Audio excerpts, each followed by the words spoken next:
My name is David Yun, and you're listening to My Viewfinder, a podcast where we look to see the connections between photography, philosophy, and a way of life. I release an episode every Friday. Hit that subscribe button, don't forget to rate us, leave a comment, and thank you for listening.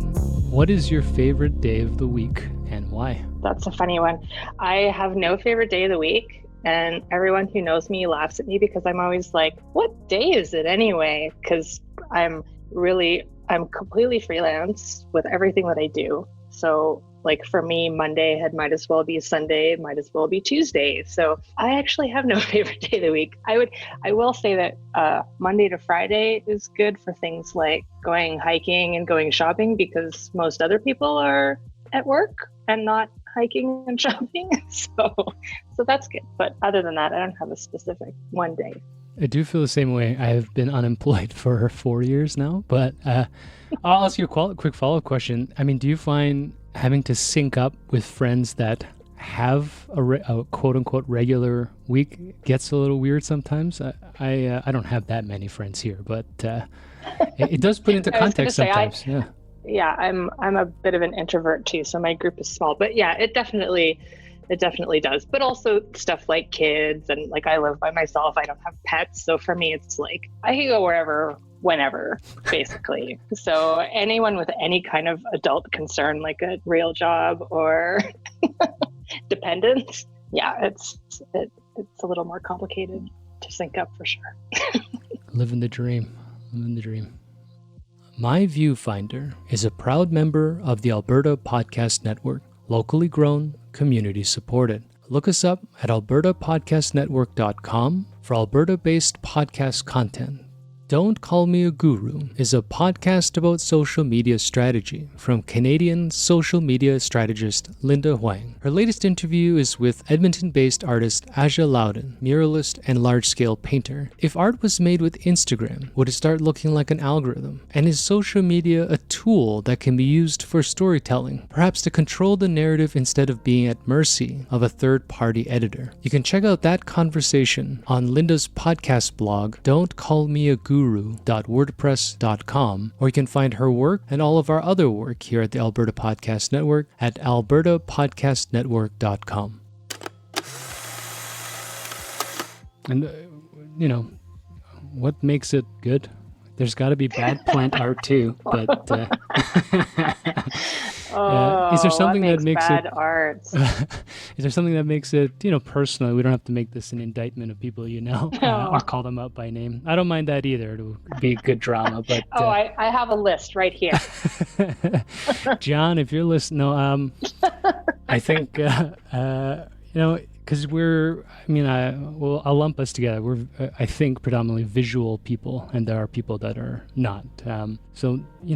From your practice, I mean, you have a very strong, at least right now, a very strong visual identity. It's hard, of course, for me to evaluate who you were before and how you've come to where you're at now, etc.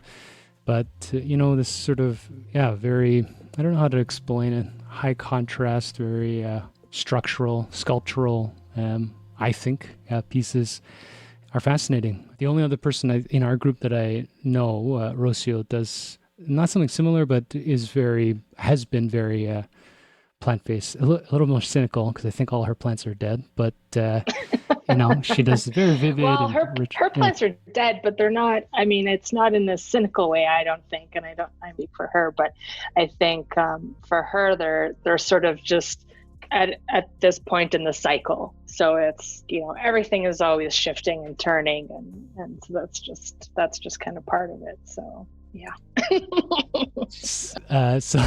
So between them, I mean, they're both very rich, high contrast, very I don't know, saturated, but vivid, very lived in. Yeah. Do you think that's intentional, or do you think that's just something that comes to you because you want this world to be lived in? It is fascinating to me as a process, reflecting on my own life as a visual artist, how much intentionality I'm supposed to have building work. I probably because I'm not young, but me doing this is quite young. I am very intuitive, and I don't actually think too much about what I'm doing. I don't have a strong linear direction. Yeah, I think right now I'm still, because I would also say that I'm, relatively new to it. I think I've kind of solidified my ideas about what I'm working on in the last few years and kind of the aesthetic as well. But I think I'm still really kind of playing around with the ways that I make work and what it looks like when I make it in different contexts. So like I travel to a lot of different places because I want to see a lot of different landscapes and different ecosystems, and sometimes I'll take my scanner with me and try working right there. And, sometimes that works out really well because I'm working with something that's like really vivid and, it hasn't been drying out in a box, in the corner of my studio for 3 weeks or 6 weeks or 6 months. So it has a different feeling to it. But, other times, if I try and make work right in that place, I haven't had enough time to think about the feeling of the place, or maybe I haven't had time to learn enough about how things kind of live together there to make a piece that to me feels like it properly reflects the things that I've looked at. So I think I'm still really learning. Like, to me, I feel like now I am starting to figure out the best ways of working, and I think those do result in the kind of work that feels really vivid and really alive, and very present, as opposed to some kind of like dried up stuff that I've, left aside for 6 months. So I think I've gotten to a good place with the processes now. Yeah, developing that process and that practice is interesting. Do you think that you've always been a disciplined structure? I mean, you finished a degree, taught. Was there an element of structural process making at that time, or is this something you're learning to develop as an artist to think about, let's say, a project? Yeah. Oh, definitely still learning. I think for me, a lot of the kind of thinking and planning comes when I'm writing grant applications and exhibition applications, because that's when I really have to sit down and kind of think through, what do I actually want the end product to be? What do I want to make? How do I want to make it? How long is it going to take? What's it going to cost? Like, I have to really sit down, try and lay all that stuff out for myself, but still leave some room to kind of experiment during the process, because otherwise everything would just be decided ahead of time, which I don't like. So I think the more I practice, the more years I've been doing this, the more organized I get and the more time I spend thinking about those things, because I'm applying for more grants and more shows. So I do a lot more of that. But when I'm actually making work, it's really not structured at all. Like, I'm just kind of wandering around in the forest looking for stuff. And some days sometimes I find something interesting, and sometimes like I'll be walking home with the 3 or 4 pieces in my hand arranged exactly the way that I know they're going to be in a final picture. And other times they're really not. Like, I just have a little container with a bunch of stuff in it and I still need to think about it. So the actual part of making the work is still pretty intuitive, I think, and not very structured. It seems to work really differently depending on where I am. And yeah. If we stay on this a little bit, as far as grants, and I saw you've done some residencies and you've had a lot of shows, without this becoming too much of a technical discussion, I mean, how does that world work, or how do you relate to that world? And, I've only just started sort of picking at that, but it's very confusing. And yeah, I think for me, it's been, now I've kept copies of my CV through all the years. So now I sort of look back at my first ones that I ever wrote, and they're so short and there's hardly anything on there. And I look at it now and it's like, wow, I actually did a lot of stuff. So it's really just been like a really slow process. And at first, of course, it's kind of smaller exhibitions and just kind of whatever, so that you get some practice showing your work and getting stuff organized for a show and, meeting people and figuring out how all that stuff works. So, I did a lot of really small shows to start with and group shows. And as you add them to your CV and kind of get a little bit more confident, I think, about what you're doing, then that's when you just kind of progress, or you can anyways. You can start applying for bigger shows or shows that actually pay you money. And I think at a certain point, once I was confident enough in knowing what my practice was about, that's when I felt like I could start applying for grants, because I had some really clear ideas about projects that I wanted to try. And I think I had the confidence that I'd be able to actually complete them. Like, I had confidence in this idea and in my process and my abilities. That's what organizations want to hear. They just want to know that, you have a good idea and that you know how you're going to do it. So now I've had several projects funded by grants, and and it just kind of keeps building from there. And I've had some from Calgary Arts Development, some municipal, and then provincial level.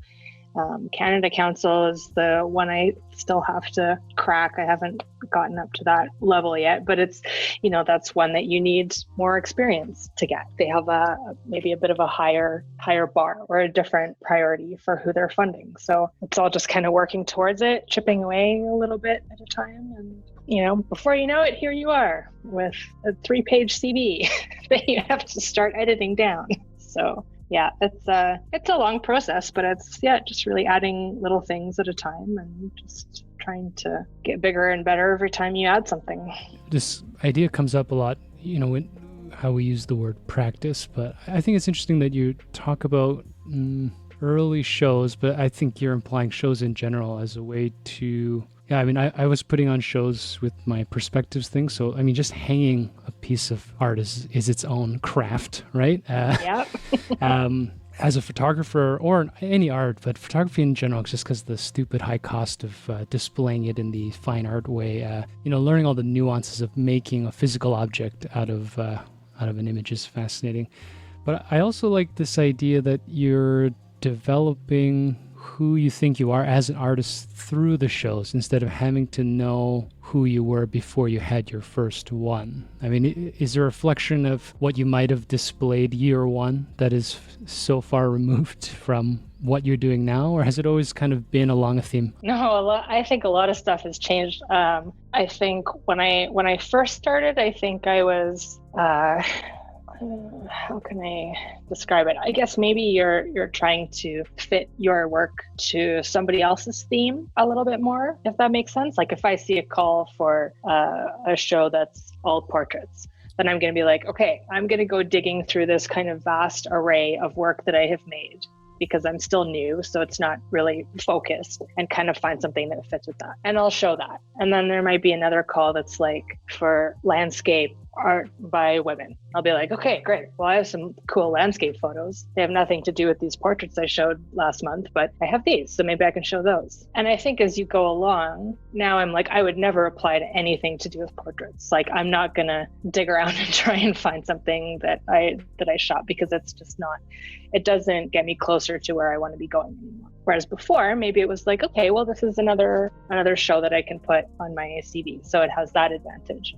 And then I think the further you go along, or I did anyways, I just sort of realized that I was kind of zeroing in, I think, on the ideas and kind of work that I wanted to make. So as I went along, it became clearer to me what I wanted to show and what I wanted to make. So yeah, I think that was just kind of part of the process. I was just imagining, for a portrait, you could just take a Sharpie and put a happy face on a mushroom and see how far that gets. Right? Yeah, I mean, I do call my pictures portraits of like an ecosystem, but I have a feeling I wouldn't get into most portrait shows. So when we're talking about sort of this grant writing, show writing, etc., do you find, because you mentioned how much structure planning, but also you have to project a timeline and you have to have an intended aim. So I guess maybe a two-parter is, do you find that can be limiting, and is it even required to finish where you say you were meant to finish? I mean, what is the idea behind, I don't know, what's the right word? A proposal, how structured is it? Like, do you have to say, I will end up, let's say it's a narrative, I will end up with a project that is speaking towards X, Y, Z. And then how does that affect your creative process? And have you missed one where you've ended up with something completely different or nothing at all? Yeah, I think I think it'll depend on the grant for sure, because there's some that the whole point of the grant, as described by the funder, is to let you experiment. In that case, you're going to be like, well, here's what I want to try. Here's why I want to try it. Here's what I think might happen. And you don't have to be really specific about a final product. There are other types of grants, like a project grant maybe, where it's definitely in your best interest to be like, I'm going to work on this project, and at the end of it, I'm going to have 10 large framed pieces ready to apply for exhibitions. And here's how I'm going to do it. Because that's your goal. So it depends on your goal, really, how you write it. So some will be very open, and some will be better suited to a really specific goal that you have. There's definitely room for flexibility. Like the funders who are giving money to artists don't expect this to be like an accounting project or something where at the end there's a perfect line of numbers and everything adds up. They get that the creative process is unpredictable. So I think if you acknowledge that in your application, then that's probably realistic. And it also gives you some room to play around. So I think for the most part, they're pretty understanding. As long as, from what I've heard anyways, I've never had anything go completely off the rails and turn out as nothing. But as long as you're kind of keeping with the spirit of what you proposed and you stay in touch with them and kind of talk about what's going on, then you're in pretty good shape. So I think they understand that, maybe you set out to make 10 paintings and you've discovered that actually collage is going to work a lot better. They're not going to try and claw the money back if you make 10 collages. So yeah, there's quite a lot of variability, I think. I think it helps to have some idea, at least at the outset, before you apply, just because then it lets you write an application that's clear, I think. So is that now part of the way you art as a verb? Yeah. Yeah, for sure. So I'm always kind of thinking of new projects. Like I have a big ongoing body of work that's probably what most people will recognize, which is this scanned sort of objects that look like they're floating in space. So that's sort of my main work that I'm always doing. But I'm also always trying new stuff, and I have lots of other sort of side projects that I'm always dreaming up because it lets me try new things and learn new things. And, so like now I'm working on a project that is building jellyfish out of recycled plastic and then making cyanotypes of these sculptures. So it's completely different from what I'm doing now. The themes that I'm interested in are still the same, but it's a totally different way of exploring it. And so that I proposed as another grant project, and I was lucky enough to just get funding for that. So I'm starting on that now. But yeah, it's definitely part of my process now, is trying to plan my work enough in advance that I can apply for funding for it, so that I can, at least make some of my living making art that way. I feel, I think you've posted those cyanotypes somewhere. Yeah, I've posted a few of them on Instagram. Yeah. See, I'm out there. I tried to quit social media, but yeah, Exposure Studio screwed me. As soon as they actually said that I could join, I was like, fuck, I have to get back on Instagram.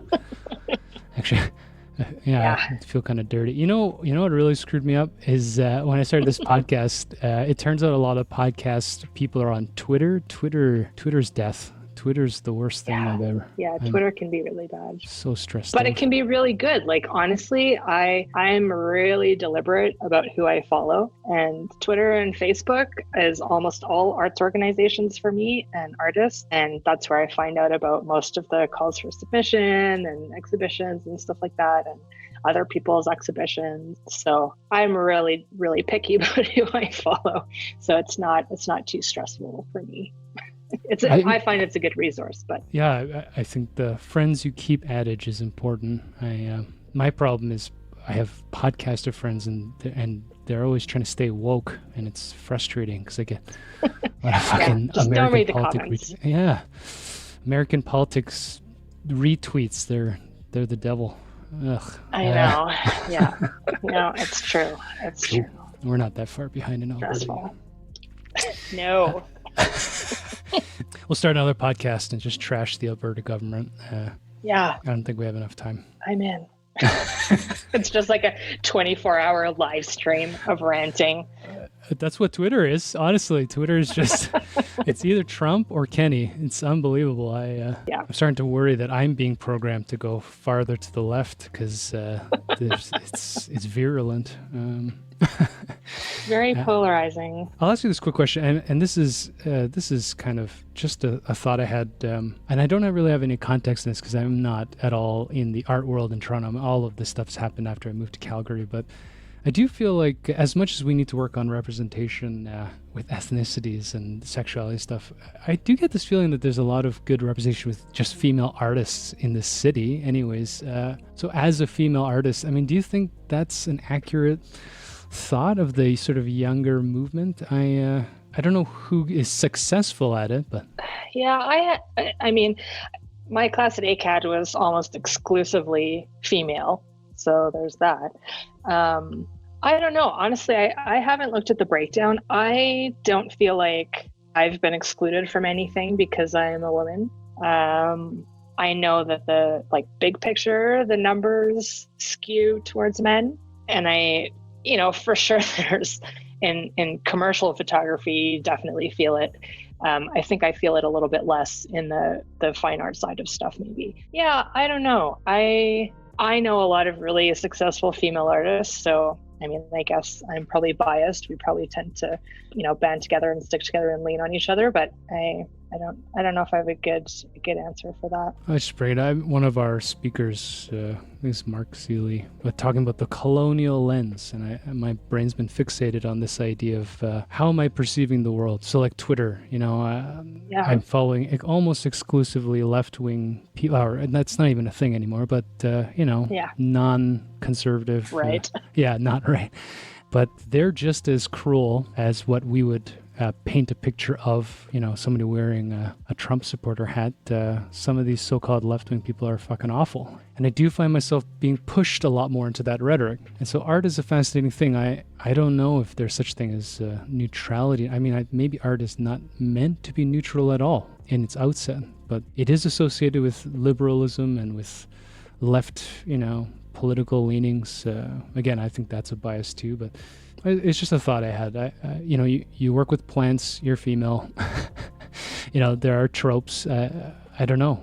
It's an interesting thought. Well, but I think we all come to it with our own kind of bias, right? I'm sure that, I mean, I look at it from my perspective, and, so I haven't had the same experiences as that a person of color would have had. So, honestly, there's probably all sorts of problems with the system that I've just never come up against because it's not, it hasn't been my experience. I don't have my stuff looked at as, sort of quaint or whatever. Like I feel like I belong in the gallery. I feel like I belong, where I'm getting grants and stuff. But, for sure there's people who don't have like 10 years of post-secondary behind them like I do. I can turn out a convincing essay in favor of getting money for my art, without too much trouble. But I think there's, a lot of people who would have a problem because they didn't have maybe that particular experience that I've had. So, that's just one example of ways that people could very easily be excluded. Maybe if their English is a second language, or, so many different reasons. So, I mean, I can only tell you what my perspective is, which is I feel like I belong there, and I haven't often been made to feel like I don't belong. But that's coming from a lot of post-secondary educated white woman. For what it's worth. It was definitely not meant to be a challenge. I mean, like I said, the only research I did was your CV, and it is like at least 3 pages long. No way. Yeah. The other thing that, I mean, this is not something that you necessarily need to respond to, but just going back to Twitter, it is fascinating how I feel like sometimes the least educated people have the loudest voice. You know what? I was shocked, and I don't even know if I'm going to keep this on the podcast, but I found out that Jason Kenney doesn't even have a university degree. So that's a thing. Eh? It's fascinating. I don't know. I think all the experiences that you have in your life probably give you more nuanced understanding of things. And if you've only, been with the same small group of people in the same place your whole life, or just, for one reason or another, been exposed to a very limited number of viewpoints for whatever reason, that's going to make it more difficult for a person to understand multiple sides of things. Like I have read so much fiction in my life. So, just as an example, it means that I have walked in the shoes of so many different people just because they're reading fiction. Like, it doesn't have anything to do with post-secondary education or, I've lived in the same city my whole life. But yeah, I think if it's the echo chamber thing, right? If you are never exposed to multiple perspectives, then it's hard to imagine them, I guess. So What kind of books do you read? What kind of fiction? Science fiction? No. No, never science fiction, actually, or rarely. I like really long epic stories about people and their kind of adventures in life, just like classics? mundane adventures. So we're not talking Tolstoy or Dickens. We're talking about something No, more contemporary. I think I read a lot more contemporary kind of Canadian fiction, I guess. Oh, Canadian. Yeah, more the Canlit. Yeah, I have. I mean, Margaret Atwood. That's all I got. I am not. I was joking a lot about how I don't read anymore, but that's not strictly true. It's interesting. No, I just spoke too much. It's not an interview for me. I don't know why I keep talking. It's a podcast about what books you're reading. We could. It's art, right? It would be good. Yeah, I think it's all influential. Yeah. Yes. We do a photographer's book club. Although, this is why I don't do this with this podcast. Too many so-called photographers only want to talk about cameras. And if I get people giving me a camera book, I'm going to make... I love making trouble. All right. So, thank you. That was fun. Thank you. Yeah, it's been a pleasure. This episode is brought to you by Park Power, a provider of electricity and natural gas in Alberta that offers low rates, awesome service, and profit sharing with local charities. In Alberta, you get to choose who you buy your energy from. If you choose Park Power, your money stays here. Plus, Park Power shares with local not-for-profits that are working to make a difference in their communities. Shopping local is very important to Park Power's owner, Chris Kozowski, and we love local here at the Alberta Podcast Network, so it's a great fit. Learn more at parkpower.ca. Or how about this? Especially because you like mushrooms so much, what's the best meal you've ever had? Oh, I love food. So I've had so many good meals. Honestly, I think one of the most memorable ones was I was in Italy a really long time ago, and we went to some little, it was in Florence, and it was some tiny little street, one little unmarked door, and you go in and there's just 2 or 3 long tables that everybody sits at, family style. And I had I can't remember the other things that we ate, but there was just a bowl of fresh bow tie pasta with a little bit of olive oil and fresh peas, and that's it. And everything in the bowl was the best of the best, and the atmosphere was amazing. And yeah, I think that's probably one of my best meals. I will say I'm disappointed it wasn't a mushroom. I feel like I'm associating with mushrooms at this point, some form of fungi or algae. I mean, if you want a good mushroom meal, this I can't even remember what month it was anymore. September, I did a residency out near Creston, and the folks who were hosting, we went one day and we found a bunch of lobster mushrooms, which are one of the easiest ones to identify, because I'm not they're all just kind of mushrooms to me. I can't identify a lot of them. Mushrooms are notoriously hard to identify, but lobster mushrooms are easy. There's no question. You can eat them. They're good. So we picked a whole bunch, we cooked them all up, and we ate them, and it was great. So that was actually the first foraged mushrooms I've ever picked myself and eaten. So that was also pretty cool. How would you summarize your life in one sentence? Oh my God, I can't. I feel like I've gone through so many iterations of myself. How about in this iteration, I'm an artist? I think that's perfect. Yeah. Uh, I think that says everything, actually. yeah. Yeah. If you could tell the world one thing, what would it be? Oh man, look at this moss. Perfect. Yeah, that's great. Yeah. Yeah. So